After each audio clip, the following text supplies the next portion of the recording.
शुरुआत खबरों की अहम खबर से करेंगे। जमीयत उलेमा हिंद के सदर मौलाना अरशद मदनी ने गाय को कौमी जानवर का दर्जा देने की मांग की। मौलाना अरशद मदनी ने सोशल मीडिया पर पोस्ट कर कहा कि गाय को कौमी जानवर का दर्जा दिया जाना चाहिए, क्योंकि मुल्क की अक्सरियती आबादी उसे सिर्फ मुकद्दस ही नहीं बल्कि मां का दर्जा देती है।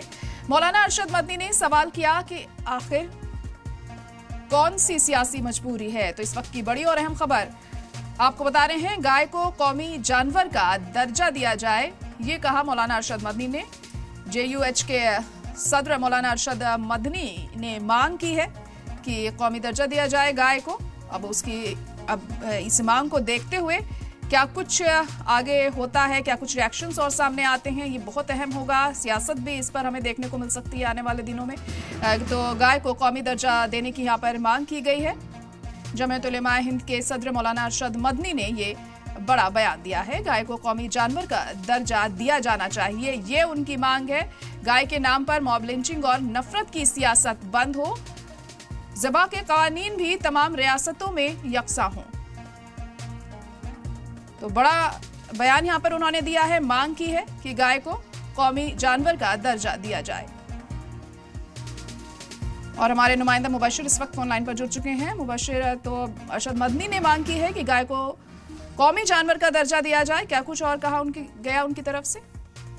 अब बिल्कुल ज़रा देखिए, जिस तरीके से लगातार गाय को राष्ट्रीय पशु घोषित करने की मांग पूरे हिंदुस्तान से अलग अलग जगहों से लगातार आ रही थी, उसको बीच ये कहीं ना कहीं एक बड़ी बात जरूर है कि जमीयत उलेमा हिंद के सदर मौलाना अरशद मदनी ने अब सीधे तौर पर सरकार पर निशाना साधा और ये साफ तौर पर कह दिया कि आखिरकार गाय को राष्ट्रीय पशु का दर्जा देने में सरकार की हिचकिचाहट क्या है। क्योंकि जब बीजेपी की सरकार है, राज्यों में बीजेपी की ज्यादातर सरकार है, और जब साधु संत समाज, पूरा हिंदू समाज मांग कर रहा है कि इसको राष्ट्रीय पशु घोषित करना चाहिए, इसमें मॉब लिंचिंग जिस तरीके से होती है उसके को लेकर उन सब चीज को रोकना चाहिए, तो आखिरकार बीजेपी हिचकिचाहट क्यों दिखा रही है? तो सीधे तौर पर अगर इसको देखा जाए तो कहीं ना कहीं सरकार पे एक बार फिर मौलाना अरशद मदनी ने निशाना साधा है और साफ तौर पर कहा है कि सरकार सिर्फ राजनीतिक फायदे की वजह से इसको राष्ट्रीय पशु का दर्जा नहीं है। हम मांग करते हैं कि वो राष्ट्रीय पशु का दर्जा मिले, ताकि जो इसकी वजह से जो मॉब लिंचिंग हो रही है, जो इंसानी जाने जा रही है, कम से कम वो रोकी जा सके।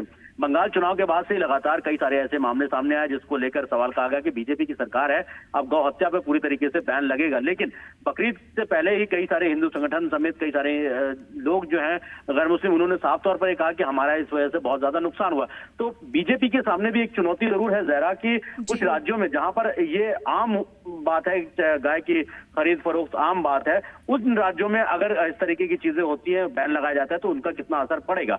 दूसरी तरफ सबसे अहम चीज ये है कि ये कोई पहली बार नहीं है। मौलाना अरशद मदनी ने अभी 1 साल पहले भी इस बारे में कहा था कि अगर किसी समाज की या किसी मजहब की सेंटिमेंट हट होते हैं तो आखिरकार सरकार को दिक्कत क्या है। सरकार केंद्र में भी बीजेपी की है, राज्यों में भी बीजेपी की ज्यादातर सरकारें हैं, क्यों नहीं गाय को राष्ट्रीय पशु का दर्जा दिया जाता है, जिसकी वजह से जो लोग मारे जाते हैं, जिनके आड़ में मॉब लिंचिंग की जाती है, इंसानी जिंदगियां जाती हैं, वो आखिर कम से कम वो तो बचेंगी। तो ये कह सकते हैं कि मौलाना अरशद मदनी ने खुले तौर पर अब सरकार के पाले में गेंद डाल दी है, और इसकी वजह से कहीं ना कहीं जो हिंदू संगठन है वो भी काफी खुश नजर आ रहे हैं फिलहाल। तो मुबशिर, क्या लग रहा है, क्या कुछ रिएक्शन हमें इसको लेकर देखने को मिल सकता है? क्या अभी तक किसी तरह का कोई बयान सामने आया है उनके इस मांग को देखते हुए?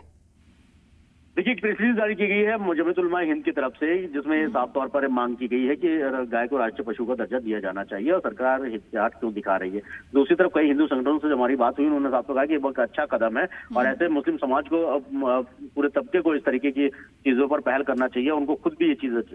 लेकिन आपको बता दूं कि देश के ज्यादातर हिस्सों में, ज्यादातर रियासतों में गाय काटने को लेकर या गाय खाने को लेकर बहुत सख्त कानून के तौर पर भी अमल में लाया जा चुका है। लेकिन उसके बावजूद भी लगातार जिस तरीके से उनको लेकर मॉब लिंचिंग होती है, इंसानी जिंदगियां जाती हैं, बहुत सारे इस तरीके से दंगे देखने को मिले, बहुत सारी चीजें सामने आई हैं, उन सब चीजों को पीछे भी इनका हल होता नजर आएगा अगर गाय को राष्ट्रीय पशु घोषित किया जाता है तो। लेकिन अब देखना यह होगा कि अरशद मदनी के इस कदम के बाद से सरकार का रुख क्या होता है। दूसरी तरफ हिंदू संगठन काफी खुश नजर आ रहे हैं इस फैसले से। जी, चलिए ठीक है, बहुत शुक्रिया मुबशिर सारी जानकारी के लिए।